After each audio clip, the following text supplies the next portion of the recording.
हमारे झारखंड से झारखंड पिछड़ा राज्य आयोग के अध्यक्ष श्री जानकी प्रसाद यादव जी से बाइट के माध्यम से स्थानीय समस्याओं पर चर्चा करते हुए सर्किट हाउस कोडरमा में, और हमारे सामने हैं श्री जानकी यादव जी, बरकट्ठा के जाने माने और जनप्रतिनिधि, लोकप्रिय नेता हैं। और अभी आप झारखंड पिछड़ा वर्ग आयोग के अध्यक्ष की भूमिका निभा रहे हैं।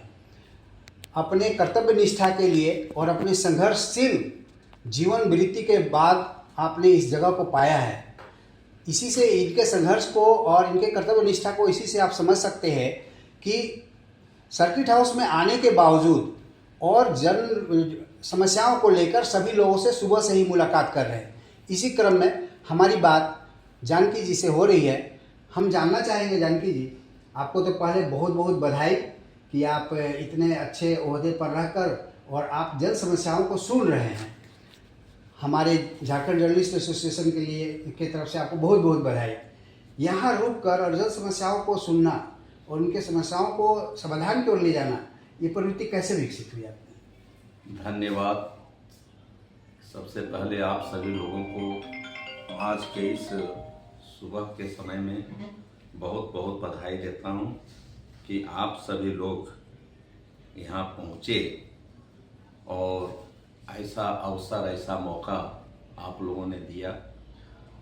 और निश्चित तौर पर मैं इस झुमरी तिलैया कोडरमा ज़िले से ही राजनीति की शुरुआत की थी। जब जे कॉलेज में हम लोग 78 से इंटर और फिर ग्रेजुएशन किए, और राजनीतिक क्षेत्र में भी मैं इस ज़िले में झुमरी तिलैया से ही शुरू किया था, कोडरमा ज़िला से। और निश्चित तौर पर आप लोगों के सहयोग से, आप लोगों के कृपा से और जनता के आशीर्वाद से मैं अपने जनप्रतिनिधि बना, झारखंड विधानसभा का सदस्य भी बनने का अवसर प्राप्त हुआ। और फिर आवास बोर्ड झारखंड सरकार का भी अध्यक्ष रहा। और अभी माननीय मुख्यमंत्री श्री हेमंत सोरेन जी ने राज्य पिछड़ा वर्ग आयोग झारखंड का अध्यक्ष बना करके उन्होंने कुछ आयोग की जिम्मेवारियां सौंपी है। जनता की सेवा, जनता से मिलना, संघर्ष करना, ये तो मेरे जीवन की शुरुआती दौर से आज तक भी चला रहा है। और इसी के कड़ी में मैं 3 दिवसीय दौरे पर कोडरमा जिले में आया हूँ। बाजेडिकल KTPS पावर प्लांट है जो इस इलाके के लिए और राज्य के लिए एक महत्वपूर्ण संस्थान है।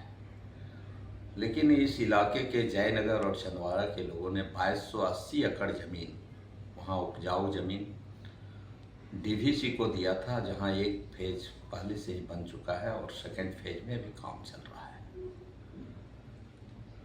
उस क्षेत्र में प्रभावित परिवार, विस्थापित परिवार को जो DVC ने वादा किया था वो वादा पूरा नहीं कर रहा है। आज वहाँ काम चल रहा है, लेकिन वहाँ के मजदूरों को उनका हक और अधिकार, रोजगार नहीं मिल रहा है। और इस संबंध में उन लोगों ने कई आवेदन, जब मैं आयोग का अध्यक्ष बना तो मुझे मिला था, और हमने उसके संबंध में DVC को भी लिखा था, कई बार लिखा है पत्र, लेकिन उन्होंने सकारात्मक कोई जवाब नहीं मिला रोजगार से संबंधित। तो हम लोगों ने, और यहाँ कुछ घटनाएं भी घटी थी, कुछ आपराधिक मामले भी सामने आए थे जिसमें आयोग को लोगों ने लिखित किया था पीड़ित परिवार के द्वारा। और कुछ जातियों का, 36 जातियां जो पिछड़ी जाति में हमारे प्रदेश की सूची में है, तो 36 जातियों को केंद्रीय सूची में शामिल करने के लिए उन लोगों ने बहुत दिन से मांग रखा था।